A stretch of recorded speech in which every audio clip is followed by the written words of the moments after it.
আমার মেজো ভাবির ভাইয়া শ্বশুর বাসায় আমরা সবাই বেড়াতে গিয়েছিলাম, তো ভাবলাম সেই ব্লগটা আপনার সাথে শেয়ার করি। অনেকদিন ধরেই ব্লগ শেয়ার করা হচ্ছিল না। আসসালামু আলাইকুম, আইমান মাম্মি ব্লগ থেকে আমি আইমানের মাম্মি আপনাদের সবাইকে নতুন একটা ব্লগে ওয়েলকাম জানাই। মজার বিষয় হলো হাবিব ভাইয়া শ্বশুর বাসা এটা। আর হাবিব ভাইয়াদের কোনো খবর নেই এখনো, আমার মেজো ভাবি আর ওনাদের ফ্যামিলি মানুষ কেউ আসেনি, আমরাই ফার্স্ট এসে পড়েছি। তো এটা নিয়ে আমরা অনেক হাসাহাসি করছি, ফাইনালি ওনারা সবাই এসে পড়েছে। যেহেতু জুম্মাবার ছিল, ছেলেরা সবাই নামাজ পড়তে গিয়েছে, নামাজ পড়ে সবাই একে একে বাসায় এসে পড়ছে। আমি আর আমার বড় ভাইয়ার ওয়াইফ আমরা সবাই মিলে, আমার ভাতিজিরা মিলে বাড়িটাকে সুন্দর করে এক্সপ্লোর করছি।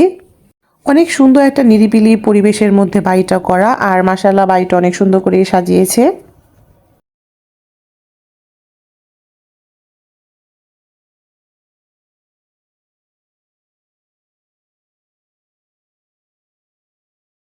এদিকে আমরা সবাই বারবার বারান্দার দিকে যাচ্ছিলাম, আর আমার ছোট বোন আসছে নাকি সেটাই চেক করছিলাম। তারা একটু লেট করে এসেছে, আর এদিকে আমাদের সবাইকে খাবার সার্ভ করে দিয়েছে।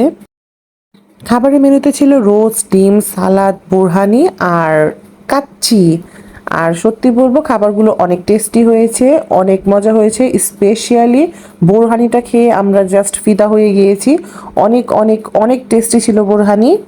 খাওয়া দাওয়া করার কিছুক্ষণ পর আমার বোন বাসায় চলে যাচ্ছে, তার কারণ হলো রাতে তাদের ফাংশন আছে, তারা সেখানে যাবে। হায়াতের মনটাও খারাপ হয়ে গিয়েছিল, আসলে বাচ্চা মানুষ, তারা বাচ্চা দেখলে অনেক খুশি হয়ে যায়। ফাইনালি তারা চলে যাচ্ছে, আমরা আবার চিন্তা করেছিলাম যে একটু ঘুরতে যাব। তো যে কথা সেই কাজ, আমরা বাসায় চলে গেলাম তাদেরকে বিদায় জানিয়ে। তার কিছুক্ষণ পর আমরা ঘুরতে চলে গেলাম।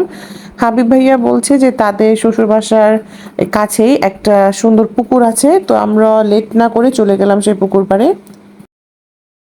প্রচণ্ড পরিমাণ রোদ ছিল, এই রোদে আমরা প্রায় বার্ন হয়ে যাচ্ছিলাম। আর আগেই বলে দিই, এটা কিন্তু শীতের আগের ভিডিও, তখন আর এই ভিডিওটা আপলোড করা হয়নি। তো আজকে যেহেতু হাতে সময় আছে, তো আমি চিন্তা করলাম যে আপলোড করে ফেলি। এইদিকে কিন্তু আমার আয়মান আর উরাইশা হাতে কুচিপানার ফুল নিয়ে খেলা করছে। তারপরে আমিও একটু স্লোমো ভিডিও বানিয়ে নিলাম। সবাই একটু ক্ষমার চোখে দেখবেন, আসলে আমার ঠান্ডা লেগেছে, তাই আমার ভয়েসটা একটু এরকম শোনা যাচ্ছে। আমরা অনেকক্ষণ এখানে এনজয় করেছি, অনেকক্ষণই ছিলাম। তারপর আমরা সবাই বাসার দিকে রওনা দিচ্ছিলাম, বাসার দিকে চলে যাব। আর পড়ন্ত বিকালের এই সময়টা কিন্তু অনেক সুন্দর লাগছিল। আজকের ব্লগ ভিডিওটা এখানেই শেষ করব। আশা করি আমার এই ব্লগটা আপনাদের ভালো লাগবে। ভালো লাগলে অবশ্যই লাইক, কমেন্ট এন্ড শেয়ার করে আমার পাশে থাকবেন। আল্লাহ হাফিজ।